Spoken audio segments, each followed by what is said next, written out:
2 बार आया हुआ है। लेकिन अगर मोस्ट इम्पॉर्टेंट लिखता हूँ तो इसका मतलब 2 या 3 या 4 बार आया हुआ है। ठीक है, तो give a brief description of the train Mister A G Gardner was travelling by. ठीक है, अच्छा एक बात मैं बता दूँ कि सारे इंसान से गलतियाँ होती हैं। इस धरती पर जितने भी मनुष्य हैं, कोई भी ऐसा मनुष्य नहीं है जो गलतियों का पुजारी ना हो। ठीक है, मतलब कोई भी ऐसा इंसान नहीं है जो गलती ना करे, जिसने गलती ना किया हो। कोई चाहे छोटी गलती हो, चाहे बड़ी गलती हो, चाहे जैसी भी गलती हो, तो मुझसे आशा ये ना कीजिए कि मैं गलती नहीं करूँगा। मुझसे आशा ये ना कीजिए कि मुझसे गलती नहीं हो सकती। आपसे भी गलती हो सकती है, मुझसे भी गलती हो सकती है, आपके पिताजी से भी गलती हो सकती है, आपके माताजी से भी गलती हो सकती है, और आपसे भी गलती हो सकती है। इस दुनिया में जितने भी इंसान हैं, कोई ऐसा इंसान नहीं है जिससे कोई गलती ही ना हो। चाहे वो प्रधानमंत्री खुद ना हो, और चाहे खुद हो, और चाहे वो सीएम हो, चाहे योगी आदित्यनाथ हो, चाहे प्रधानमंत्री नरेंद्र मोदी साहब हो, चाहे जो हो। इस दुनिया में जितना भी आदमी आया है उसने गलती की है, चाहे वो छोटी से छोटी हो, चाहे वो बड़ी हो। बस तो इतना याद रखिएगा कि गलती हर एक इंसान से होती है, तो उसको ज़्यादा लाइटली लेने की, ज़्यादा डेप्थ लेने की ज़रूरत नहीं होती है। गलती सबसे हो जाती है। अगर मुझसे कोई गलती हो जाए तो उसको क्षमा कीजिएगा, क्योंकि गलती हर एक इंसान से हो सकती है, ये नेचुरल है। ठीक है, अब कोई भी भगवान राम की तरह नहीं बन पाएगा। बात समझे? तो भगवान राम जो कि मनुष्य के रूप में आए, तो उन्होंने सिखाया जीना, लेकिन हम लोग कोशिश करते हैं उन्हीं के हिसाब से जीना, लेकिन उनके हिसाब से जीना की कोशिश, उनके सानिध्य में जीने की कोशिश करते हैं, लेकिन हो नहीं पाता है। तो वही चीज़ है, ये कलयुग है, तो कलयुग की तरह ही लोग जीते हैं। तो इसमें ऐसा किसी से आशा न रखिए कि उससे गलती नहीं होगी। तो गलती हर एक इंसान से होती है, चाहे वो छोटा हो, चाहे वो बड़ा हो, चाहे वो किसी भी पद पर हो, चाहे वो आईएएस हो, चाहे वो पीसीएस हो, चाहे वो डीएम हो, चाहे एसडीएम हो, चाहे जज। यहाँ तक कि जज कितने गलत फैसले सुना देते हैं, जबकि जज को किस लिए यूज किया जाता है, जज को किस लिए उस पद पर बैठाया जाता है कि वो गलती ना करे। उससे आशा की जाती है कि वो गलती ना करे, लेकिन क्या होता है, गलती हो जाती है। पास में यहाँ तक कि सुप्रीम कोर्ट से भी कभी कभार गलती हो जाती है, जो कि हमारे भारत का सर्वोच्च न्यायालय है सुप्रीम कोर्ट। उससे ऊपर कोई न्यायालय नहीं है हमारे भारत में। तो उससे भी जब गलती हो जाती है, तो इस दुनिया में कोई भी ऐसा इंसान नहीं है जिससे कोई गलती ही ना हो। और जो ये बात कहता है वो मूर्ख है। जो ये कहता है कि मुझसे कोई गलती नहीं होती, तो उससे बड़ा मूर्ख कोई है नहीं। ठीक है, चलिए। Give a brief description of the train Mister A G Gardner was travelling bye.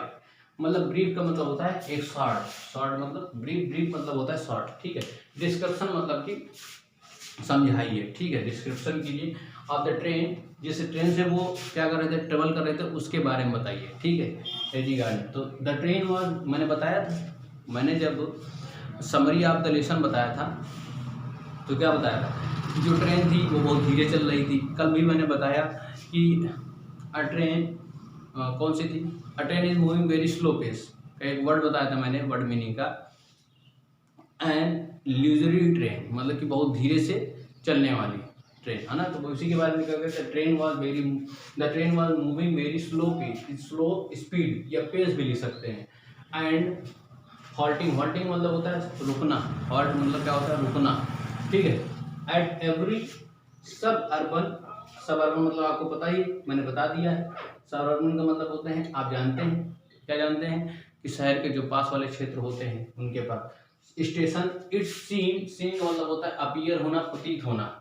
ठीक है, ऐसा प्रतीत हो रहा है कि दैट द जर्नी, किसको प्रतीत हो रहा है, एजी गार्डनर को प्रतीत हो रहा है। क्या प्रतीत हो रहा है, कि हमारी जो यात्रा वो कभी कम टू एन एंड मतलब खत्म होने पर नहीं आएगी। कम टू एन एंड मतलब निष्कर्ष पर नहीं आएगी। कम टू एन एंड का मतलब होता है कंक्लूजन। ठीक है, so it gave an understanding of eternity का मतलब बताया था मैंने ना, अनंतता का जो बोध कराया, तो उसी के बारे में लिखा गया है। तो give a brief description of the train Mr. A.G. Gardiner was traveling by. The train was moving very slow speed and halting at every suburban station. It seemed that the journey would never come to an end, so it gave an understanding of eternity. अनंतता का बोध करा रही थी। अगला question देखते हैं, what are the advantages. इसको हटा देते हैं पहला वाला। पहला वाला मैं हटा देता हूँ, पहला वाला मैं हटा देता हूँ। चला गया डस्टर हमारा, डस्टर हमारा कहाँ चला गया? चलिए इसको मैं हटा देता हूँ, इसे लिखने में अरे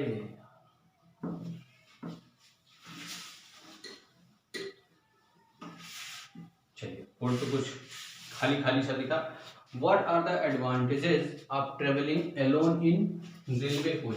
अकेले ट्रेवल करने से क्या फायदे हो सकते हैं? एडवांटेज का मतलब होता है फायदा होना, प्रॉफिट होना। क्या मतलब होता है? प्रॉफिट या किसी चीज का फायदा होना। इस क्या कहलाते हैं? प्रॉफिट। ठीक है। आप travelling alone in railway coach या रेलवे कंपार्टमेंट, ठीक है, बात एक ही है। द प्लीजेंट, प्लीजेंट मतलब बताया एग्रीएबल होता है। Scene of the freedom about being alone in, alone मतलब अकेला। अ कंपार्टमेंट, कंपार्टमेंट मतलब होता है coach. Is that a mean sorry is that a man can enjoy his freedom, he can feel the pleasure to do what he likes without any check. यानी अगर कोई आदमी अकेला है किसी कंपार्टमेंट में तो क्या कर सकता है? वो जो चाहे वो कर सकता है बिना किसी रोक टोक के, वही लिखा गया है ये, ठीक है। When did the writer became aware of, क्या लिखा हुआ है? Aware of his fellow traveller. Writer को कब पता चला कि उसका फेलो ट्रेवलर उनके साथ आ गया है? तो देखिए मैंने बताया था क्या किया था। राइटर ने न्यूज़पेपर को बंद किया, फोल्ड किया, नीचे रखा, खिड़की खोली, सिगरेट जलाई, सिगरेट जलाने के बाद वो आए, बैठ गए, फिर से न्यूज़पेपर खोला और पढ़ने लगे। उसके बाद क्या हुआ? उसके बाद उन्होंने क्या किया? उनके नोज पर क्या बैठ गया? उनका फेलो ट्रेवलर। तभी उनको आभास हुआ कि उनका फेलो ट्रेवलर आ गया। When did the writer became aware of his fellow traveler? When the author lit a cigarette, sat down and began to read again, his fellow traveler came and sat upon his nose. कहाँ पर बैठ गया? उसके knows पर बैठ गया। When the author lit a cigarette, एक cigarette जलाई, sat down and began to read again, his fellow traveler came and sat upon his nose. इसके बाद आप यहाँ लिख सकते हैं, क्या लिख सकते हैं? यहाँ पर इसको कुछ पार्ट छूटा हुआ उसको मैं लिखा देता हूँ।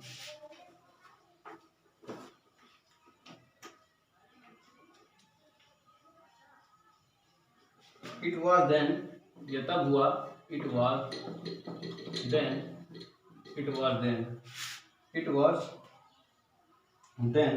that he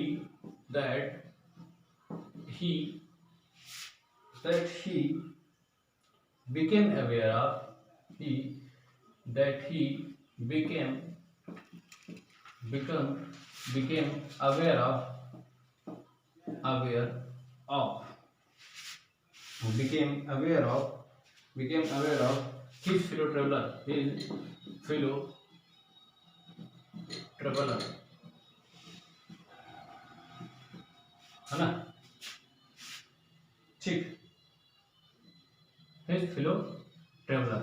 चलिए, इट वॉज देन, यह तब हुआ जब उनको काम हुआ था, वो वही समय था जब उनको एहसास हुआ कि भैया हमारे साथ फेलो ट्रेवलर आ चुके हैं, मॉस्किटो साहब। ठीक, ये हटा देते हैं हम। अगले क्वेश्चन की बात करते हैं। अगला क्वेश्चन जो इम्पोर्टेंट है, ये मिक्सचर चल रहा है। मिक्सचर कई किताबों का मिक्सचर है, कई क्वेश्चन बैंक हमारे पास। एक विद्या क्वेश्चन बैंक है, एक अवतार है, उसके बाद एक और आती है, आप जानते होंगे, वो भी हमारे पास है। कई किताब हैं, इसके किताबों का मिक्सचर लिया गया है, बुक्स का मिक्सचर लिया गया, वही मैं बता रहा हूँ कि पूरा आंसर हुआ उस क्वेश्चन का। चलिए आगे देखते हैं। अगला क्वेश्चन, नेक्स्ट क्वेश्चन जो है, अगला क्वेश्चन है, what did the writer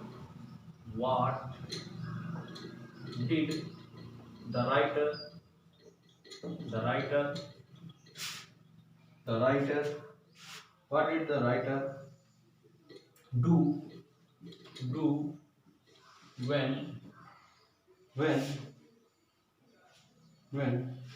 the fellow traveler the fellow traveler came and sat on his nose. यही तो है question, sat on his nose. Writer ने क्या किया, जब फिलो ट्रेवलर ने उनके कहाँ बैठ गए, नोज पर, नाक पर बैठ गए, ठीक है। तो उसी का आंसर लिखते हैं, when the फिलो ट्रेवलर, when, ये क्वेश्चन है, इसका आंसर है, ये इंपॉर्टेंट क्वेश्चन है, मोस्ट इंपॉर्टेंट नहीं, इंपॉर्टेंट क्वेश्चन है। कौन सा इंपॉर्टेंट, इसका मतलब एक दो बार पूछा गया होगा, ठीक। when the fellow traveler when the fellow traveler when the fellow traveler when the fellow traveler came and sat on his nose, the author the writer flicked him off,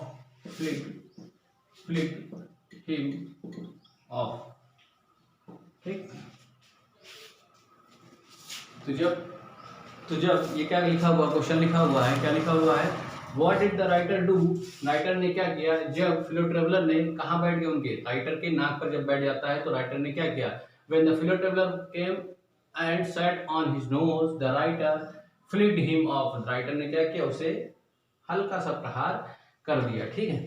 अच्छा, अगला क्वेश्चन देखते हैं। अगला क्वेश्चन है आपका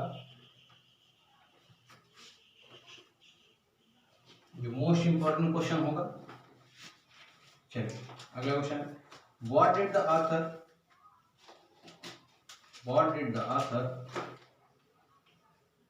do, इसको हटा देते हैं, चलिए इसको हटा देते हैं।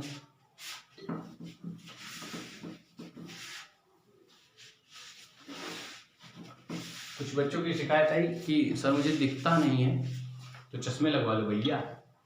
कुछ लोगों को नहीं दिखता था, उन्होंने चश्मा लगवा लिया, ठीक है, आप भी चश्मा लगवा लीजिए। नहीं, मैं जल्दी रेड मार्कर यूज करूंगा, red, blue and black, 3 marker use करूंगा तो जरूर आपको दिखेगा, ठीक है। चलिए अगला क्वेश्चन है, बहुत बार पूछा गया है, ठीक है, ये तो हो गया है आपका। व्हाट डिड द ऑथर, अगला क्वेश्चन है आपका, तो देख लेते हैं हम कौन सा लिखवाते हैं। चलिए ये लिखवा देता हूँ, what did the author, what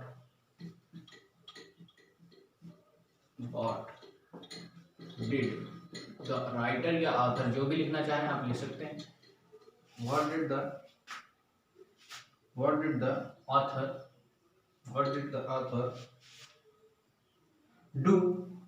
do when he found himself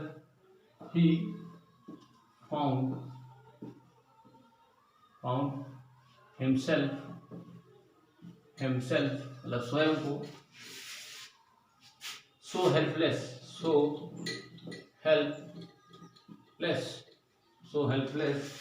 and stupid मूर्खता, stupid against his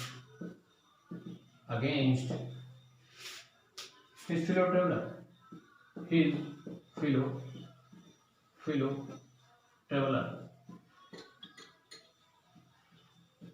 चलिए आंसर है इसका, लिखिएगा, आंसर है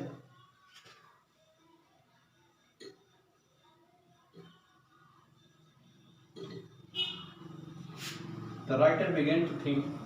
The writer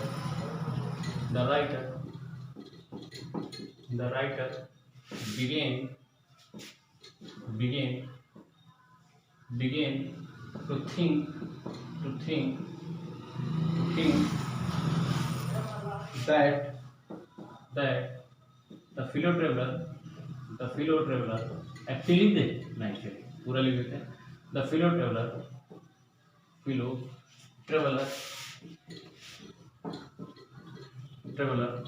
the fellow traveller was not an insect, was not and क्यों है पता है?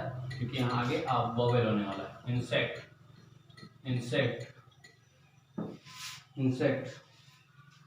he had his own personality,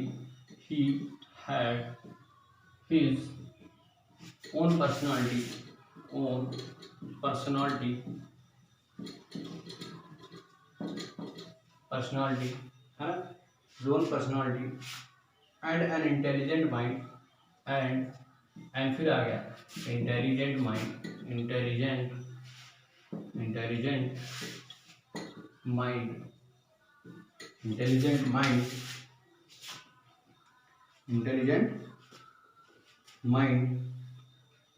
he had equal right to share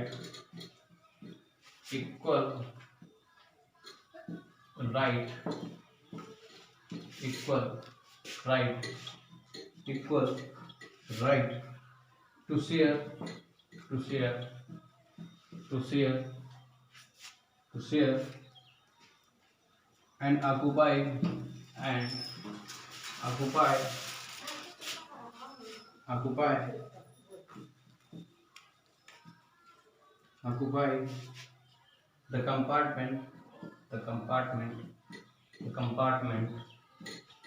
the compartment with him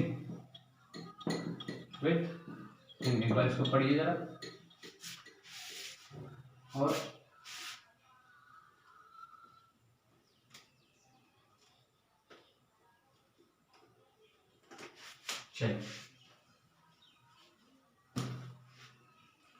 चलिए इसमें लिखा हुआ है, क्वेश्चन क्या है? क्वेश्चन ये है, what did the author do when he found himself so helpless and stupid against his fellow traveller. मतलब जब देखा कि वो मच्छर के पीछे अपने आप को मूर्ख और असहाय समझे, आथर ने जब मच्छर के अगेंस्ट क्या समझा, अपने आप को असहाय समझा और मूर्ख समझा, तो क्या किया राइटर ने? देखिए, what did the author do when he found himself so helpless and stupid against his fellow traveller. इसका मतलब ये होगा, उन्होंने जब अपने आप को पाया किसके सामने, उनके सामने पाया कि मैं मूर्ख हूँ, किसके सामने, मॉस्किटो के सामने, तो उन्होंने क्या किया, लिखा नहीं है what did the author do, ठीक है। The writer begin to think मतलब बिगेन मतलब प्रारंभ किया, शुरू किया, टू थिंक मतलब सोचना, कि that the fellow traveller was not an insect. Fellow traveller जो उनका सह्यात्री है वो एक इंसेक्ट नहीं है। He had his own personality, उसके पास खुद का व्यक्तित्व है, एंड एन इंटेलिजेंट मतलब खुद की बुद्धि है, इंटेलिजेंट माइंड, एक अच्छी सी बुद्धि है, ठीक है। ही हैड इक्वल राइट, उनके इक्वल अधिकार है, किसके लिए, share and occupy the compartment with him, यानी कि उनके पास राइट है, किसके पास राइट है, उस मच्छर के पास, कि उस पूरे कंपार्टमेंट को आधा करके बांट लिया जाए। बात समझ में आई? वो एक इंसेक्ट नहीं था, ऐसा राइटर ने सोचा कि वो एक इंसेक्ट की तरह नहीं है, बिल्कुल उसके पास क्या है, बुद्धिमत्ता है, जैसे कि हम लोगों के पास है। इसीलिए इन्होंने कहा कि उसके पास एक ओन पर्सनालिटी है और एक उसका खुद का एक बुद्धिमत्ता है। ही हैड इक्वल राइट, उसके पास एक समान अधिकार है कि वो उस कंपार्टमेंट को आधा बांटे, आधा आप लीजिए, आधा नहीं, उस मॉस्किटो के बराबर, ठीक है। चलिए, ये क्वेश्चन नंबर कौन सा था, शायद 4 था, है ना, 4 नहीं 5वां क्वेश्चन था, ये 5वां क्वेश्चन था। चलिए एक क्वेश्चन और लिख लेते हैं हम लोग,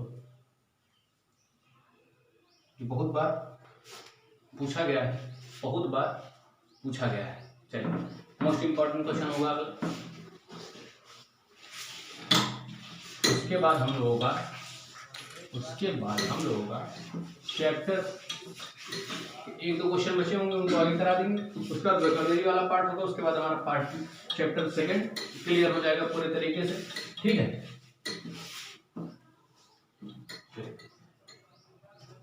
अगला क्वेश्चन है,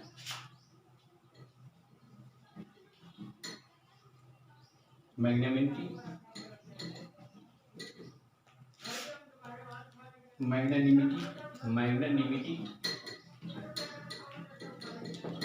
magnanimity magnanimity has its limit, has its limits limits who said it and why, who said it and why। ऐसा क्वेश्चन है, मैग्नानिमिटी मतलब होता है जेनरॉसिटी। क्या मतलब होता है? मैग्नानिमिटी मतलब होता है, मैग्नानिमिटी मतलब होता है, मैग्नानिमिटी मतलब होता है कि जेनरॉसिटी, उदारता, उदारता की एक लिमिट होती है। ये किसने कहा? Who said it and why, किसने कहा और क्यों कहा। ठीक है, किसने कहा और क्यों कहा? तो किसने कहा था? ऑथर ने कहा था। किसने कहा था? ऑथर ने कहा था। किसके लिए कहा था? मॉस्किटो के लिए कहा था। क्यों? क्योंकि वो बार बार क्या कर रहा था? उदारता मतलब समझते हैं ना कि एक बढ़िया सा पर्सन जिसके अंदर एक अच्छा दिल हो, अच्छा हार्ट हो, अच्छे तरीके से वो सबका सम्मान करता हो, सबका मतलब एक अच्छा हार्ट जो सबके लिए सोचता हो, सबके बारे में सोचता हो, जो one who is not selfish is called magnanimity person, मतलब कि उदारता पर्सन, जनरस। जैसे अकबर क्या था? जनरस था, यानी कि उदार एम्परर था, यानी उदार शासक था ना। अकबर वाज जनरस, है ना, शासक, यानी कि आपका मोना, सम्राट। ठीक है, तो मैग्नानिमिटी मतलब आप समझ गए, उदार होता है, इसका मतलब होता है उदार। मैंने बता भी दिया था, उदारता भी कह सकते हैं या उदार। ठीक है, जेनरॉसिटी जिसे बोलते हैं हम लोग, इसके अगर सिनोनिम पे जाएं तो जेनरॉसिटी इसकी सिनोनिम हो जाएगी, जेनरॉसिटी। ठीक, मतलब होता है उदारता।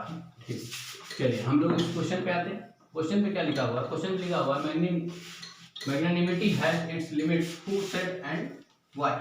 तो लिखिए, इसका आंसर लिखिए। आज क्वेश्चन है, ये आंसर देखिए। ये यहाँ तक यही सेम, यहाँ तक ये क्या होगा? सेम होगा।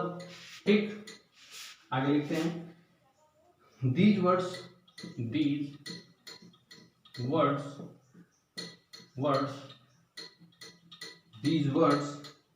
वर spoken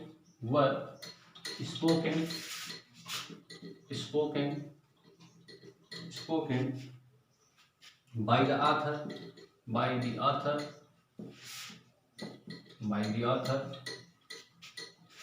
A.G. Gardner। by the author लिखना बहुत है। he tried again and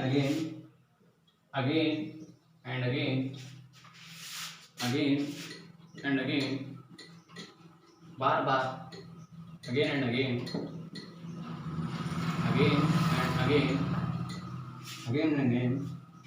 to flick the mosquito, to flick the mosquito, flick the mosquito off, but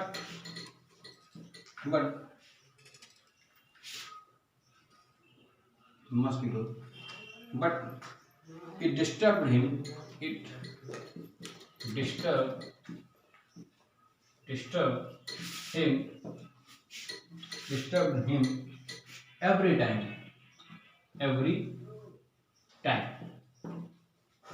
every time, so he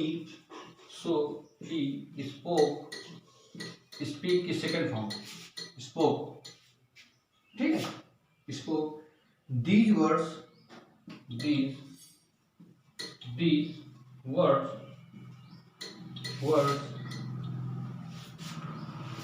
and decided to punish it,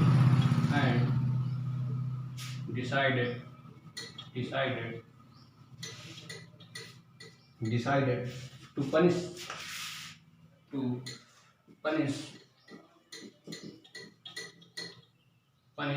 him क्यों लिखें? punish it।